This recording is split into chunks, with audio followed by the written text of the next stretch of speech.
Hello and welcome back to the final session of the Carbon Trust Sustainability Summit. I'm your host, Sasha Kadri. First of all, thank you for all your questions and interactions, and do keep them coming in for our final two sessions. Well, our closing panel today is focusing on what the horizon looks like for a net zero recovery. And I'm delighted to introduce our moderator for the next panel. Please welcome Guy Rickard, Associate Director for the Carbon Trust. Guy.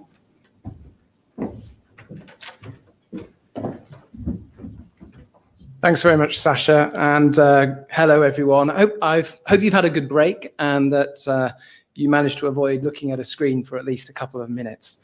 My name's Guy Rickard. I'm an Associate Director in the Business Services team, and I'm delighted to be hosting our next panel discussion, which is entitled Net Zero Recovery, What Does the Next Horizon Look Like? So we've heard earlier on in this event how this can be approached from more of a policy government point of view. So in this session, we're going to be looking a little bit more at what it means from a corporate point of view. So we know that different companies have been affected in different ways, but almost every organization has had to make rapid short-term changes to how it operates and in some cases how it makes money. But planning for a time when the virus is under better control and where the economy can flourish is absolutely critical for long-term prosperity. But this raises the important question that we touched on earlier today, which is how can the economy be rebooted in such a way that it also addresses the great challenge of our time, climate change. So in this session, we want to look at how companies can develop a short-term strategy that prepares the ground for a full economic recovery, but at the same time aligns to the long-term ambition that we've seen in many of the discussions this morning of reaching global net zero emissions by 2050. So to do so, we've got an amazing panel for you today from a range of sectors to give their perspectives on this question. So let me first introduce our speakers before we get into the discussion. So first of all, we have Alastair Mant, who is the Head of Business Transformation at the UK Green Building Council. So Alastair leads the scoping and delivery of projects to provide the built environment industry with the tools and the guidance that it requires to radically change and improve the sustainability of the built environment. We also have James Beard, who is Senior Campaign Manager for EV100, which is the Climate Group's global initiative bringing together businesses committed to the transition to electromobility. So James has helped grow this initiative to over 90 companies, and he leads the Climate Group's policy and market engagement on EVs. We also have Vaughan Lindsay, the CEO from ClimateCare. So Vaughan leads the team in the delivery of programs that allows organizations to meet their climate responsibilities and also to deliver positive outcomes for people and the planet. We also have on the panel Sarah Jones. So Sarah Siemens focuses on intelligent infrastructure, automation in the process and manufacturing sectors, as well as smart mobility solutions. And Sarah is responsible for the environmental compliance of Siemens, as well as leading on their program to become carbon neutral by 2030. And then finally, but by no means least, we have Henrik Sætness, Senior Vice President and Head of Corporate Strategy and Analysis at Statkraft. So his responsibilities include the analysis of global drivers, like fuel, technology costs, and overall energy transition. And of course, development of Statkraft's strategy. So we have some really great experience in this panel to tackle this question now. So thank you everyone for joining. Great to see you on the line here with us. So I'd like to start off with a question that I'll ask each of you in turn. So what do you see as the key opportunities and challenges for corporates to deliver a net zero recovery? And maybe we could go in the order in which I introduced you. So starting with Alastair, please.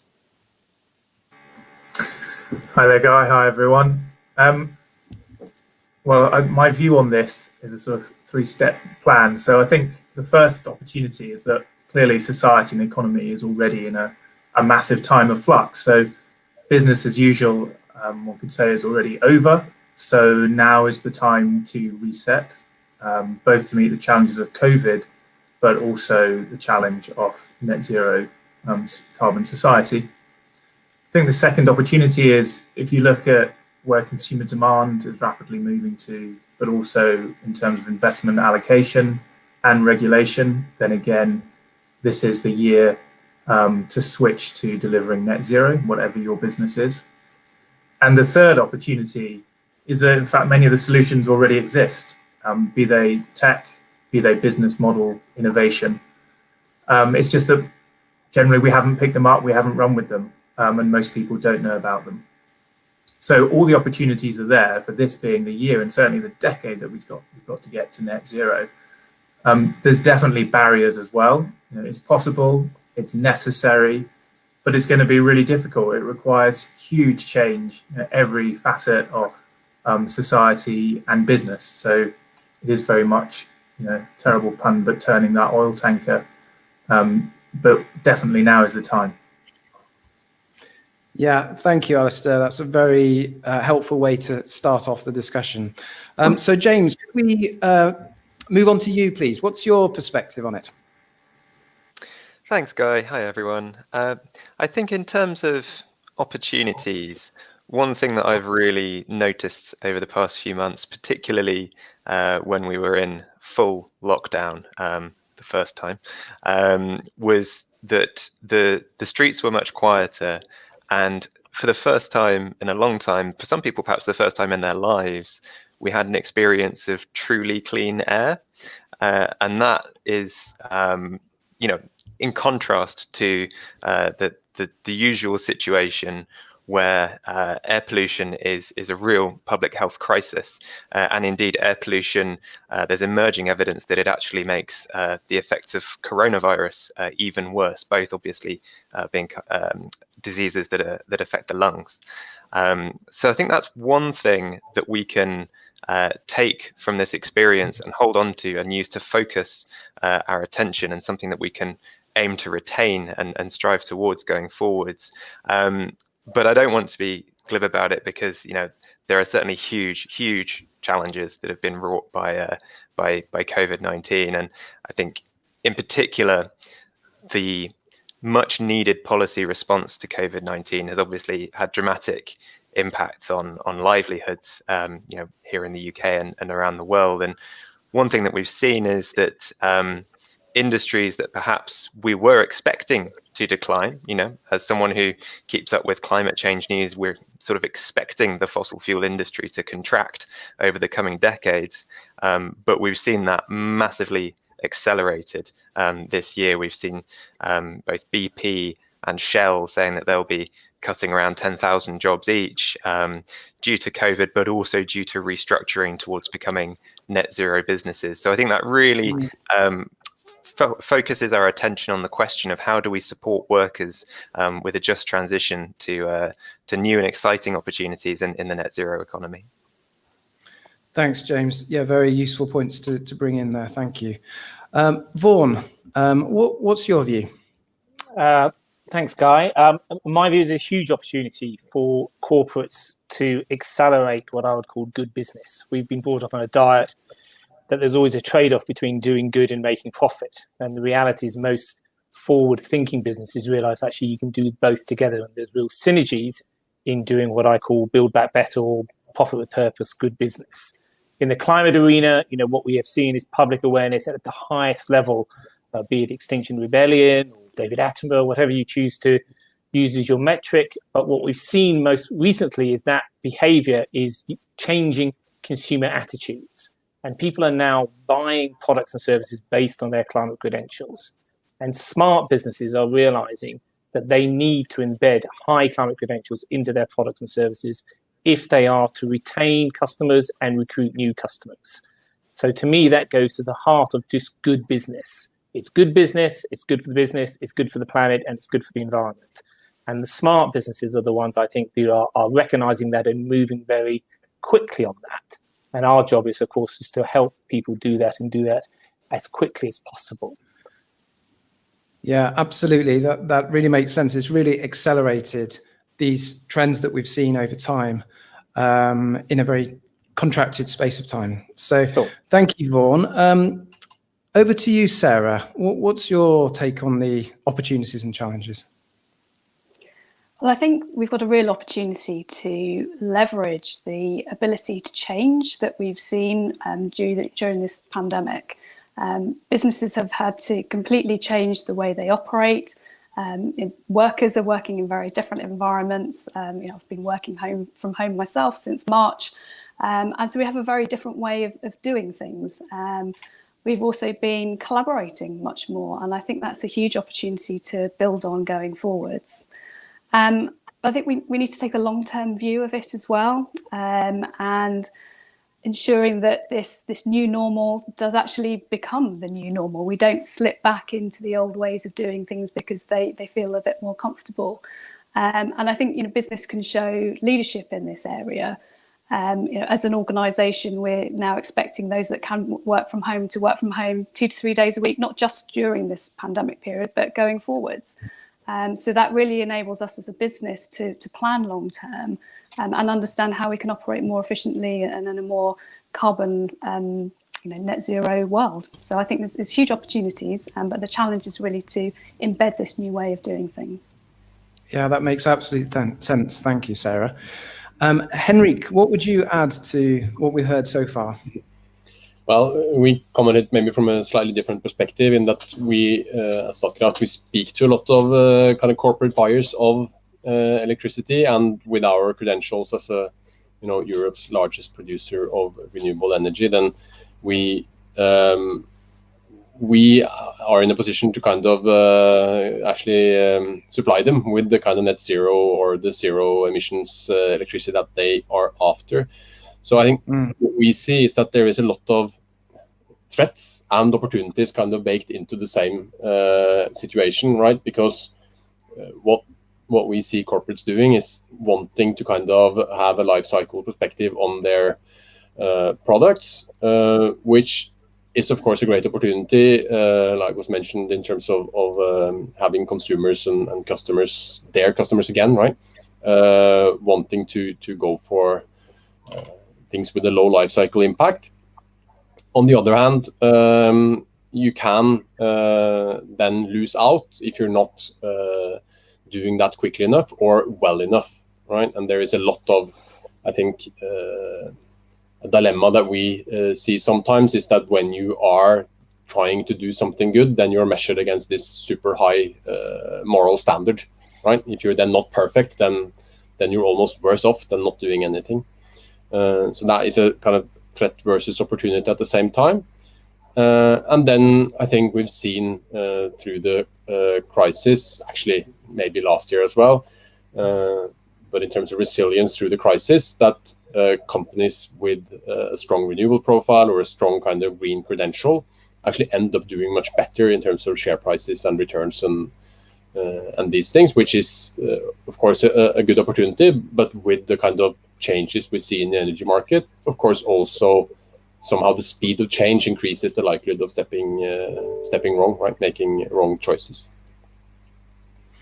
Thanks, Henrik. Yeah, absolutely.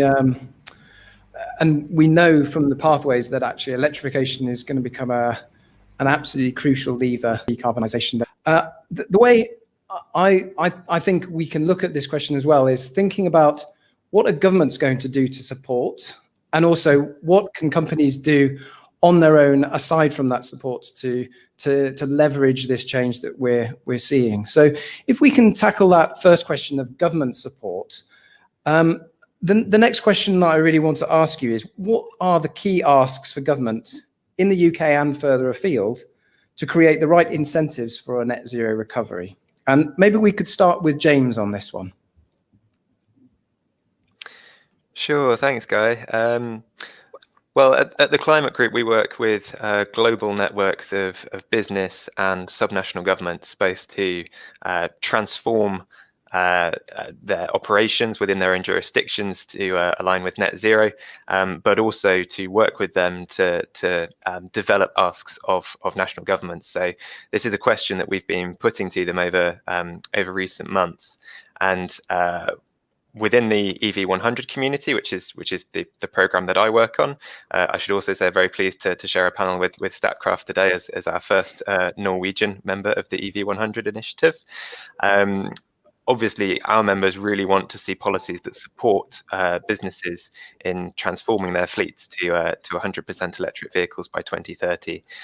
So earlier this year, several of our member companies, including the likes of LeasePlan, Danfoss, IKEA, Unilever, wrote to Ursula von der Leyen asking for electromobility to be a key pillar of the European recovery. Similarly, members of our RE100 initiative also made a similar ask for renewable energy investment to be a key plank of the a green recovery from coronavirus. And this is backed up across our entire business network. We surveyed them earlier this year, and 3 in 5 of them said that stimulus packages must focus first and foremost in measures that accelerate decarbonising the economy. And a similar number said that any bailouts, any financial support of that kind should come with green conditions attached. And I have to repeat again, this is not just a climate NGO saying this. This is businesses. So I think that's really encouraging. And also, we're part of the We Mean Business Coalition, and some recent analysis they've done compared a sort of a classic traditional recovery plan, VAT cuts, stimulate spending, with a more focused, more targeted net zero program that would promote energy efficiency, renewables, electric vehicles, tree planting. And not only did that generate much greater emission savings, but it also had a much bigger stimulus to jobs and employment as well. So I think that gives a pretty clear signal of where the priorities are for our businesses. That's really helpful. Thanks, James. And just to follow up on that, I'm interested in your perspective on the electric vehicle infrastructure and what role you think that governments should be playing in that particular space. Yeah, it's definitely a very important issue. We survey our members every year on the biggest issues that they're facing as they work to electrify their vehicle fleets. Number one is actually supply of the electric vehicles. There just aren't enough of them, and some of them don't have the right characteristics just yet that they need. And then coming shortly after that is availability of the charging infrastructure.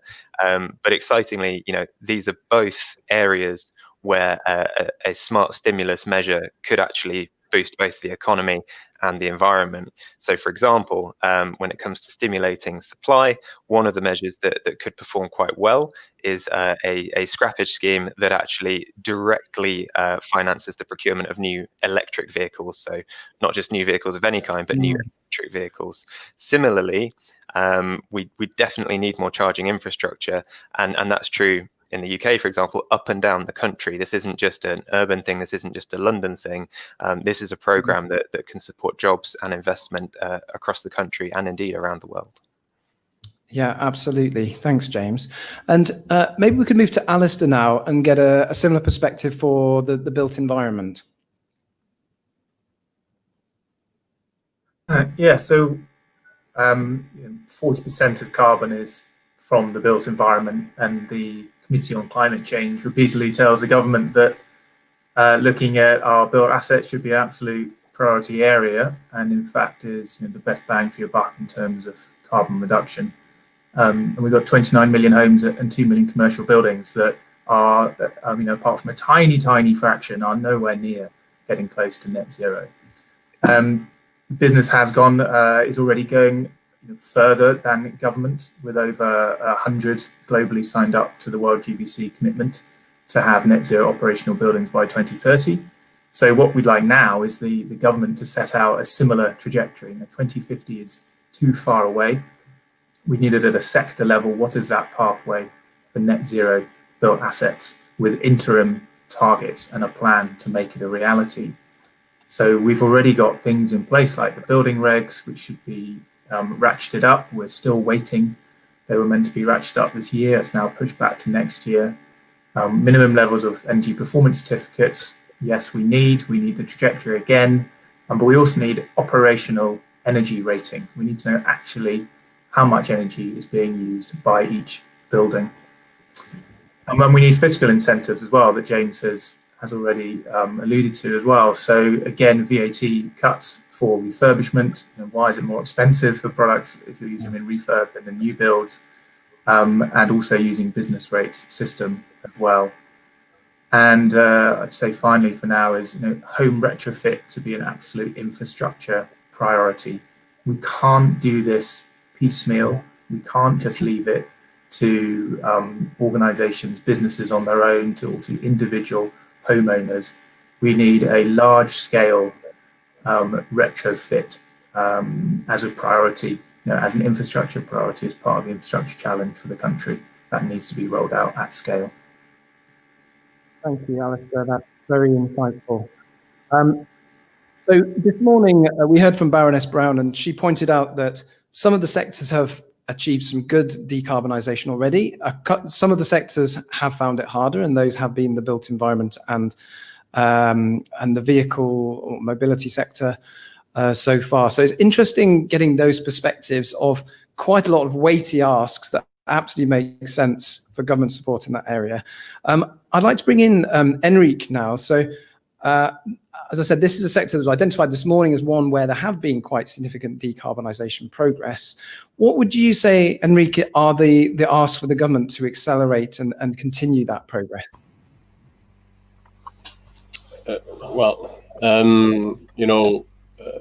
What I think we've seen in other markets is that, like the Norwegian market, where electric transportation is really a big thing, is that you need to kind of get the ball rolling to quite some degree. And what the Norwegian government has done is, of course, to have tax or low or no tax on electric vehicles, which has driven kind of cost parity or even cost competitiveness relative to fossil alternatives. Then you get high rates of kind of electric vehicle sales. We're kind of up to 60 beyond that % at the moment.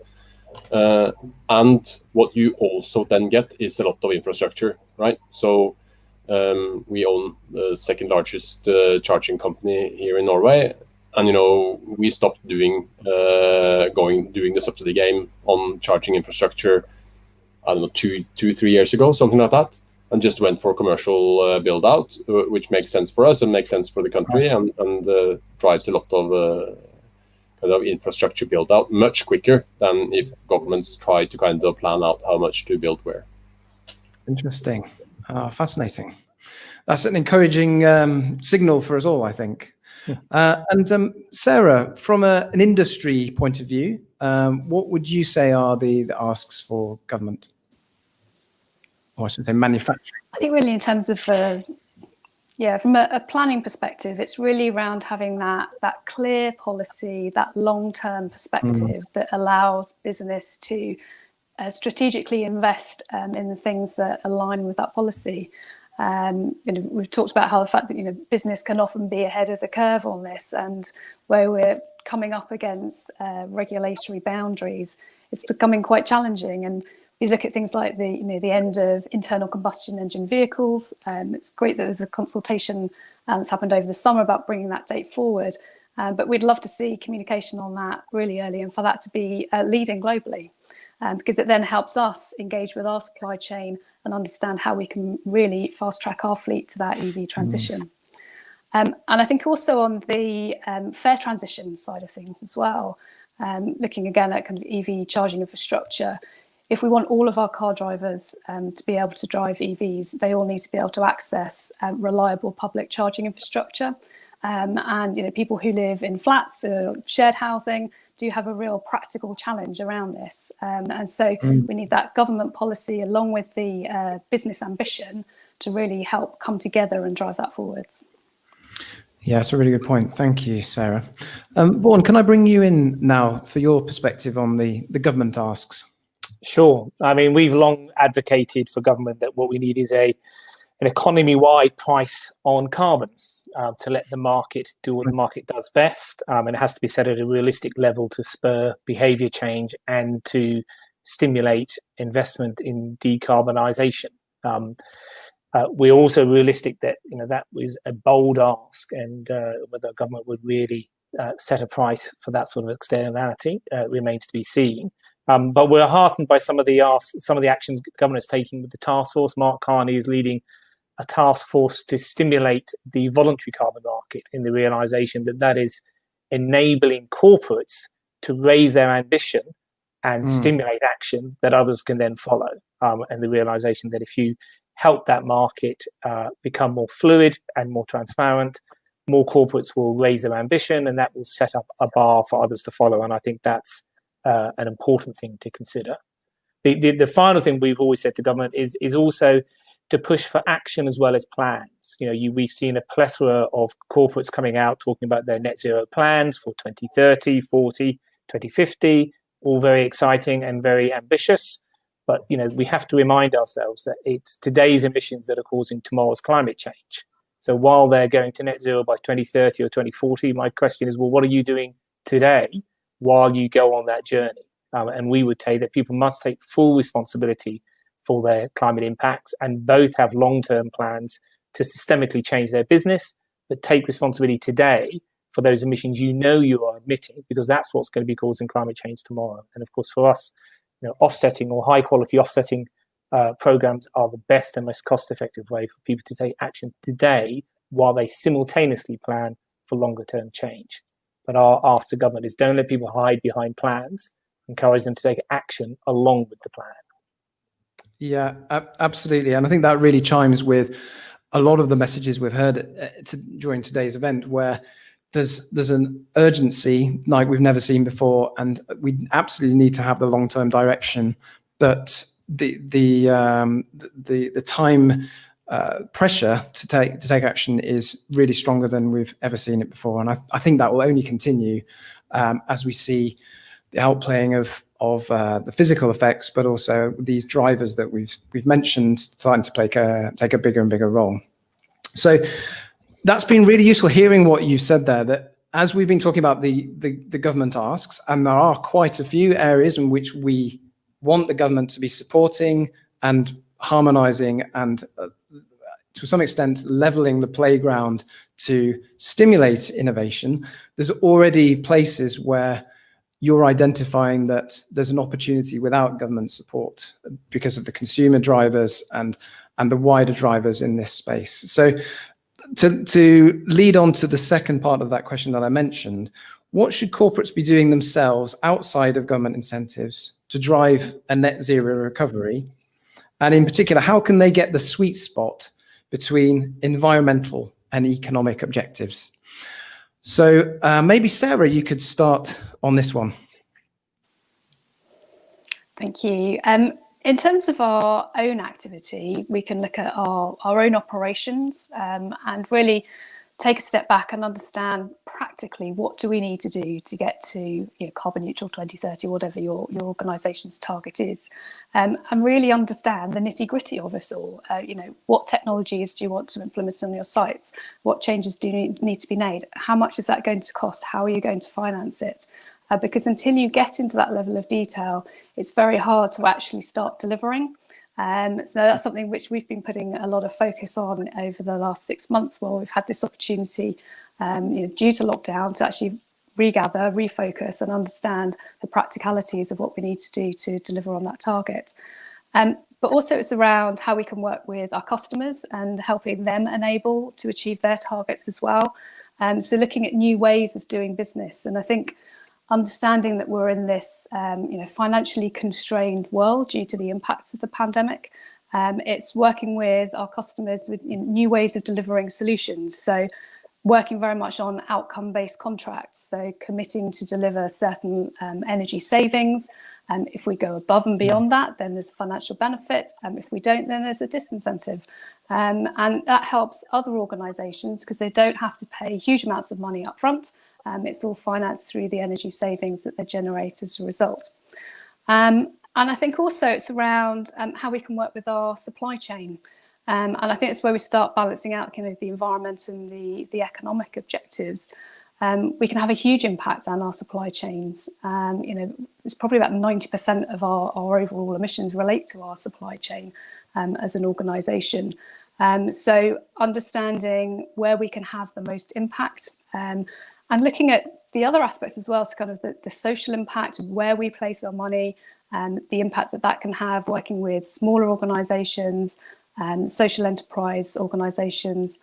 So it's kind of looking at not only our own activities, it's how we can help our customers decarbonise, and then the impact that we can have down our supply chain, helping them decarbonise, as well as those kind of wider sustainability impacts. Thanks, Sarah. That's great.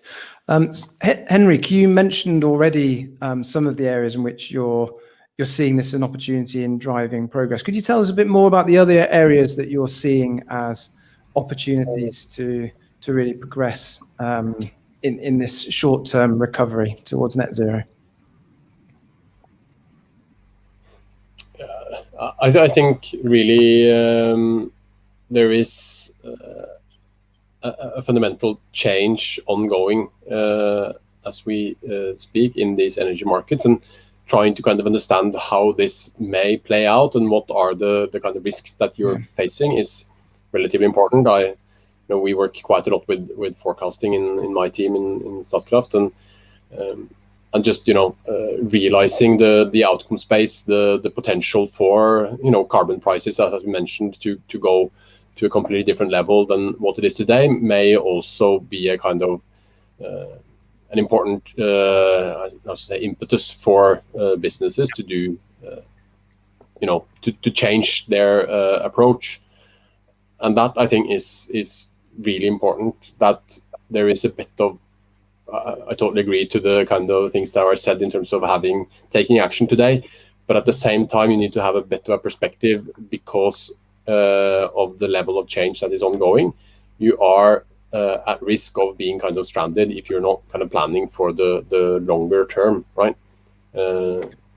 If your business is bankrupt at kind of 70 euros per ton carbon, then you should really reconsider what you're doing, right?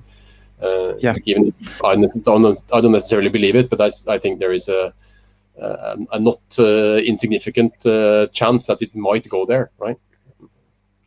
Yeah, no, absolutely, and I think we see that in a lot of the work that we do, that doing the long-term mapping of some scenarios can really give you some perspective of what are the big risks and opportunities, and then you can map that back to what are the shorter-term actions that you need to take. Thank you, Henrik. That's very helpful. I'm conscious of time progressing on. There was one other question that I wanted to bring us onto, so maybe I can come on to that one, and then we should hopefully have a bit of time for Q&A as well. The last question I wanted to ask the panel in this first part is, how can corporates use this unique period as an opportunity to retool and rethink? And to look at this, maybe we could start with Vaughan. Sure. Well, I have to, I've been really impressed by how many corporates have used this moment of pause to rethink what their strategies can be. You've seen some pretty bold statements from the likes of Microsoft and Apple and some of the tech players talking about offsetting and neutralizing their carbon footprint, not just for now in the future, but going right back to where they started. So I think a lot of people are raising their ambition and raising the bar for everybody around them. And I think that is in recognition of the fact that they can see ahead of them that it's not just the consumer pressure that we've spoken about. If you don't do this, consumers will shun you because you're not giving them what they want, which is climate neutral products and services. Investors will begin to shun you because longer term they see highly carbonized businesses as just too risky in the long term. And if you don't get done by the investor pressure or by the consumer pressure, you'll get done by the government pressures, who will just put some compliance regimes around you to try and get you to conform. So the forward-thinking organizations realize that actually it's just sensible business to start moving early on these factors, because these factors are not going to go away. They are unbelievably well aligned at the moment and building momentum. So you can do a King Canute and hope that it changes, but the most forward-thinking ones are embracing it and realizing there's a real game to get ahead of the game and therefore have an advantage in doing that. And I think that a lot of our corporates are setting a standard which many of us could follow in terms of their raising ambitions, which I find personally very heartening.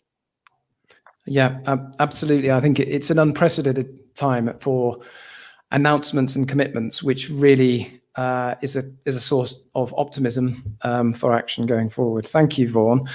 James, is there anything more you would add to that perspective of what companies could do to take stock at this time? Yeah, I think to maybe bundle these two questions together, Guy. I think retaining focus is absolutely key, and we, as I mentioned, we surveyed 100 of the businesses in our network earlier this year. 80% said that they're able to fully maintain their decarbonisation activities through the coronavirus lockdown periods, and 97% said their long-term sustainability strategies had not been in any way adversely impacted by coronavirus. If anything, it's made them take these long-tail risks even more seriously. And I think that there's three reasons why this has happened. Number one, sustainability is no longer a niche concern for these businesses. It's moved from the boiler room to the boardroom, as we like to say in our EP 100 initiative. Number two, the economics of these solutions are just getting better and better and better. So the IEA earlier this week saying that solar is now the cheapest way of generating electricity ever. Electric vehicles increasingly competitive, already cheaper to run, soon cheaper to buy in many, many markets. And as I say, energy productivity, every kilowatt hour saved is a cost saving as well as an energy saving. And I think that if we can retain that focus, the other driver, of course, is climate is more and more up there in the political discourse. COP26, let's really hope that can be 2021 can be the year where we really turn a corner. We've been through a really challenging time, but hopefully the night is darkest before the dawn, and hopefully that'll be a great moment of renewal for all Absolutely. Of us. Thanks. Yes, fingers crossed everywhere. Alastair, maybe you could add something to this last question of this time as a period to rethink and retool. Yes, sure. I think echoing the others as well, just that at the beginning of the sort of financial year, we were very unsure as to where the property and construction market would be in terms of the level of ambition on net zero as COVID was really starting to hit. Very happily surprised that we've continued to get 50 new members this year. Now 30 signatories to the net zero carbon buildings commitment, a huge interest in the upcoming embodied carbon commitment. So, and really across the range of work that we're doing. So although the industry is hugely affected by this crisis, I think it has, sort of as I alluded to in my opening comments, it's just given people that chance to think, well, okay, business as usual is not where the world is going. This is now smack bang, we've been made to realize that.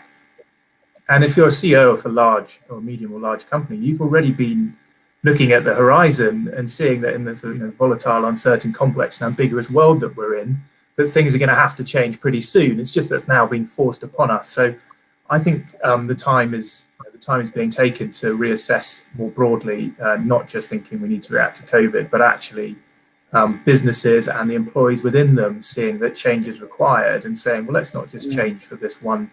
I don't want to undermine how serious it is, because it is terrible, but people are realizing that there's also the climate and ecological crisis just over the hill as well. And it's fantastic that so many businesses are stepping up to face that multi-headed challenge. So there is a lot to be optimistic about in terms of where we're going for net zero. And in the sort of dark days of COVID and looking at ecological and climate collapse, I'm glad that those good news stories about it still come out. And it's really important for us all to hold on to those, because they are challenging times and it's easy just to focus on the negatives and the doom. But there's an awful lot to be optimistic about as well. If you're one of the fortunate ones who perhaps isn't in the most negative aspect of COVID being affected by. But we need to keep searching out those opportunities for the positive change and putting that in place. And I believe what was mentioned before by Sarah around the social justice piece as well and equality, and the link with what James was saying around, air quality as well. All of that, and with COVID, with health and well-being, the quality of society, social justice, climate justice, we must see that in the realm and take this opportunity for large-scale change across this decade. Absolutely. Thanks, Alastair. Yeah, so absolutely a real opportunity for us over the last few months to take stock and bring in a more holistic, balanced view to these long-term trends. So thank you. Sasha, would you like to come up? I think we might have a couple of questions. Yeah, we've had actually quite a lot of questions coming through. So let me begin with the first one, which is, I would be very interested to hear from the panel members, what carbon price do they have within their organisations for their immediate offsets, or their thoughts on what a fair price would be per TCO2e? Whoa, that's a good one. That's it's going to get some heads thinking. Who could we ask? Maybe we could. Well, Vaughan, you started and you made that point initially, so maybe you could start with what feels like a bidding war on the carbon price. Yeah, I mean, the two answers. Most people would say, a realistic price on carbon. Bearing in mind what its purpose is, which is to spur behaviour change and to shift capital allocations. It'd have to be way up at the 30 euros, growing to 50 euros by 2030, even higher up to 70. So most of the commentators would say that could rise and rise very, very quickly. The challenge we have in our industry when we deal with carbon all the time is when people say, what price of carbon? It's always quite tricky, because it's like saying, well, what price is a car? And the answer is, well, it depends on what car you buy. If you buy, because of course carbon is related to the projects, the underlying projects that deliver carbon reductions, and some are very community-based in very remote areas and therefore more expensive. Some are grid scale and therefore much larger, and therefore the price is cheaper. So just like buying a car, you can have a cheap car and an expensive car. Price of carbon varies, but what price do you need to spur behaviour? It's much higher than it is at the moment, that is for sure. Thanks, Vaughan. Alastair, I see your hand up. Please go ahead. It's a really good question and a very live debate in the industry that I work in property and real estate. And in fact, we've got a round table with some of our members in a couple of weeks, just because they want to know, what should we be setting? And in fact, should the industry be coming together to agree on what a number should be? Because there's a recognition that the cost of offsets at the moment of something like £15 is, it's not enough, and it doesn't create that change that Vaughan was talking about. And when we've been looking across those in the industry that are starting to set either a kind of a real carbon price to create a fund, which they then use for energy efficiency projects, or just as a shadow price, it's actually more around £60-70, and some are looking at setting it at 120, which I think will actually then get the change in decision making in terms of what and how do you build that is required. So it's a really live discussion at the moment. Great, thanks, Alastair. Henrik, I was interested in your perspective on this. As you'd mentioned, the kind of scenario analysis that you've been undertaking. Yeah, it is a difficult question to answer, because I can't really comment on our kind of forecasts in terms of very quantitative numbers like that.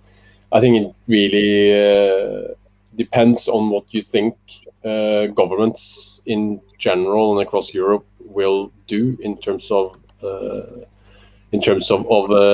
reducing carbon emissions, right? If you think that they will use the carbon market as their key vehicle, well, then you're going to have a high price eventually. But if you think they will continue with the kind of overlapping, partly, how should I say, measures that partly make each other redundant and hit each other over the head, well, then maybe we have a price that we're seeing today, right?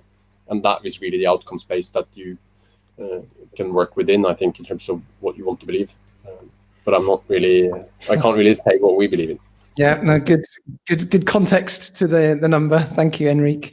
And unless James and Sarah, you had anything you wanted to add, maybe we go to the next question. If you give a nod, or if you wanted to chip in, no, yeah, okay. Maybe we go on to the next question, because Sure. So the next question is, Baroness Brown referenced several of the Committee on Climate Change's recommendations, including developing a national hydrogen infrastructure. How does the panel view the utility and timeline for this? And what are the headline corporate implications of this? Oh, well, maybe, does anyone want to answer that question without me putting anyone on the spot? Not very keen. I'll pick that one up. Oh, brilliant! Thank you, Sarah. I was just going to say, I think hydrogen has a really important role to play in the mix of all of this. You know, there are heavy energy users that need alternative sources of energy, and hydrogen will be one of those. So I think the commitment to invest in developing that infrastructure and the technology in the UK would be hugely influential and beneficial, particularly when we're looking at reskilling for new decarbonised technologies. If we can focus that in on areas that have perhaps particularly suffered in these COVID times, then I think that would be a huge impact going forwards. James, do you want to add to that? Yeah, just a couple of words on hydrogen from our experience. So we survey our members every year on their progress towards their electrification targets, and we count hydrogen vehicles as electric vehicles because they are fuel cell electric vehicles.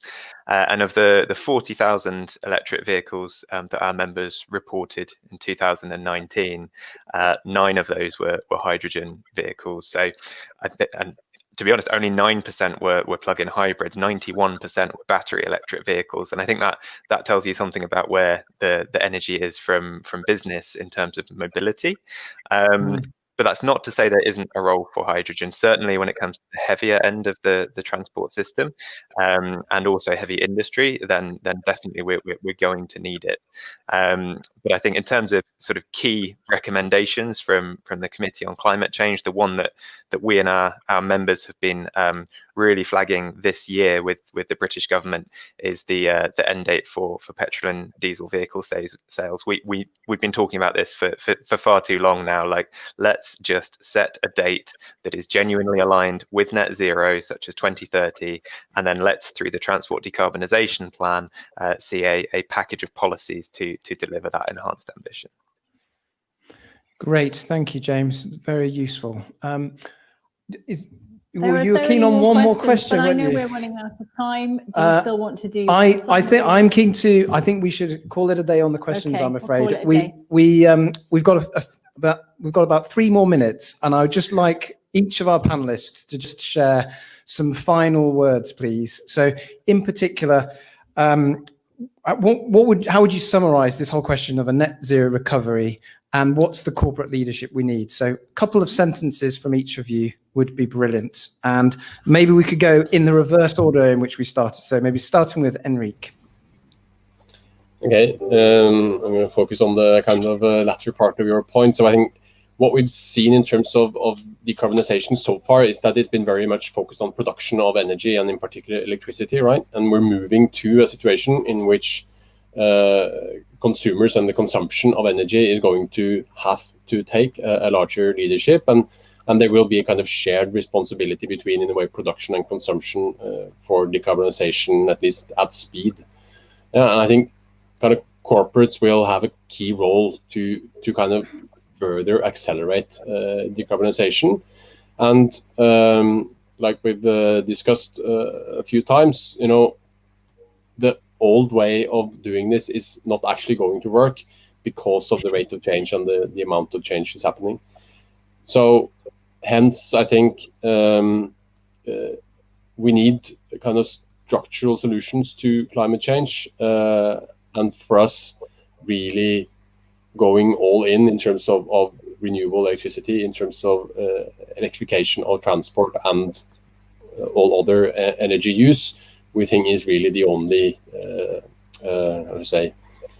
likely or plausible way forward. Yeah, that makes absolute sense. Thank you, Henrik. Sarah, over to you.